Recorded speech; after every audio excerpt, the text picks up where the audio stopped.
que eu, Senhor, não mudo. Irmão, isso aqui é muito maravilhoso, porque Deus está dizendo o seguinte: eu não mudo, Deus não muda. E aqui nos reporta lá, nos leva lá em a Hebreus capítulo 13, que diz: Jesus Cristo é o mesmo ontem, hoje e eternamente. O Senhor diz aqui: porque eu, o Senhor, não mudo, por isso vós, ó filho de Jacó, não sois consumidos. Então, irmãos, Israel voltou do cativeiro, escute bem, Israel voltou do cativeiro, chegaram ali 50 mil pessoas. O que aconteceu? Eles não, prestam o que eu vou dizer aqui para os irmãos, eles se libertaram de um problema no cativeiro. Qual foi? Idolatria. Quando eles retornaram, acabou a idolatria. Não há daqui para frente, não há mais a questão de adorar outros deuses, acabou daqui para frente o culto a Baal, tudo isso acabou. Mas tiveram outros problemas que eu acabei de mencionar agora. Se libertaram da idolatria, mas agora começaram a entrar outros problemas também do coração, entre eles a avareza. E o Senhor está falando aqui através de Malaquias: olha, vocês só não são consumidos, ou seja, em outras palavras, eu só não vou extinguir vocês da face da terra, só não vou fazer isso com vocês, porque eu não mudo. E eu fiz uma aliança com o pai de vocês, chamado Abraão. Depois eu retificar é confirmar, não é isso?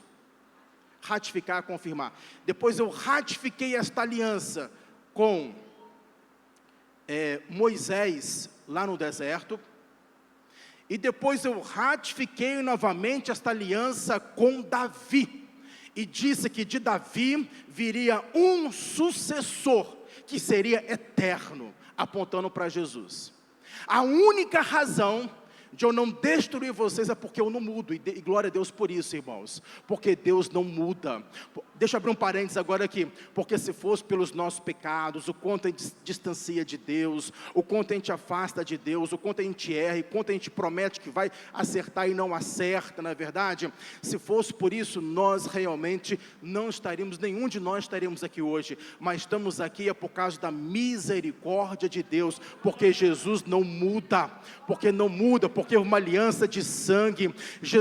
Deus olha para Jesus, para o sangue de Jesus, e por causa desse sangue, Ele nos perdoa, nos redime, caminha conosco, não é isso? Então a razão de nós não sermos destruídos é essa aqui, ó: o Senhor não muda.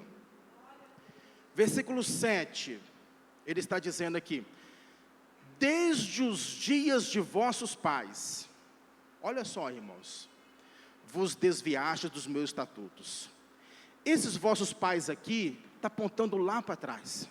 Desde os dias dos vossos pais, vocês têm desviado dos meus estatutos e não guardastes. Aí o Senhor fala bem assim: tornai vós para mim, e eu tornarei para vós, diz o Senhor dos Exércitos. Mas em que havemos de tornar? O que é tornar aqui, irmãos? Tornar aqui é voltar, tá bom? Tornar aqui vem de arrependimento. O que Malaquias está fazendo aqui é voltai-vos para mim, se convertam a mim. Tornar é voltar, e a palavra arrepender, literalmente, é você dar a volta e em direção no caminho oposto, e isto é arrepender. Então o Senhor falou aqui: tornai vós para mim. Só que Malaquias disse: vocês estão perguntando, em que havemos de nos arrepender? Em que havemos de nos retornar? Versículo 8, o Senhor está dizendo aqui: nos dízimos e nas ofertas alçadas. Entenderam, irmãos? O Senhor falou bem assim: arrependei-vos e volte para mim. O Senhor falou: mas em que nós estamos fazendo isso? Nos dízimos e nas ofertas alçadas. O que estava acontecendo então ali no templo? Irmãos, o templo precisava de sacrifício todo momento, não estava tendo sacrifícios. Os levitas que trabalhavam no templo, sabe o que eles fizeram? Eles foram lá trabalhar no campo, foram para o campo, porque naquela época só eles podiam fazer o sacrifício, ninguém podia fazer. O templo ficou abandonado, e eles começaram a reter esses dízimos, não é verdade? E o Senhor falou, em que nós temos de tornar? Eles estão perguntando. O Senhor diz, nos dízimos e nas ofertas alçadas. Agora vem a pergunta, o que então eu tenho de fazer? O que vocês têm de fazer? Olha o versículo de número 10. O que o Senhor diz aqui? Trazei de volta todos os dízimos à casa do tesouro. Então, não é só uma questão assim, de falar bem assim, Senhor, porque o arrependimento é uma ação.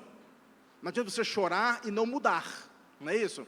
Então não adianta eu falar, chorar e não mudar. Então o Senhor falou o seguinte, o Senhor falou, o problema de vocês vocês abandonaram a casa de Deus.